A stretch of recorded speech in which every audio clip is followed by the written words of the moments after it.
حال ہی میں تعمیر ہونے والے سوربند ایریا خاران کواش روڈ ناقص تعمیراتی مٹیریل استعمال ہونے کے باعث ایک بار پھر ٹوٹ پھوٹ کا شکار ہو کر عوامی فنڈز ضائع ہونے لگے۔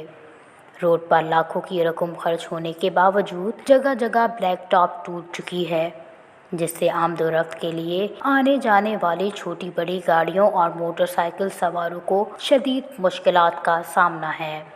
روڈ کے ٹوٹ پھوٹ کا شکار ہونا، ناقص مٹیریل اور کمیشن و کرپشن کا استعمال ہونا ہے۔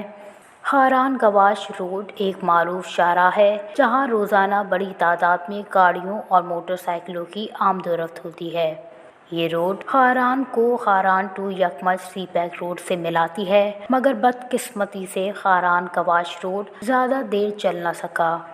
خاران میں روڈوں کی تعمیر واحد منافع بخش تعمیراتی کام ہے جو نمائندگان کے ایجنٹ تعمیر سے پہلے من مانگے کمیشن کے باعث فروغ ہوا کرتے ہیں، اور اس گھناؤنے عمل میں منتخب نمائندگی کے روبرو سفید کالر افراد شامل ہیں جو ایڈوانس وصول کر کے عوامی فنڈز ہڑپ کرنے میں مصروف ہیں، جبکہ روڈوں کی نگرانی کرنے والے سرکاری محکموں کے سربراہان کی غفلت اور ٹھیکیداروں کی لاپرواہی سے عوامی فنڈز برباد و ضائع ہونے لگے ہیں۔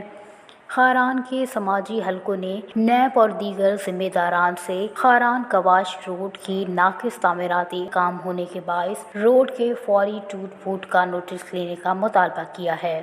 وش نیوز، خاران۔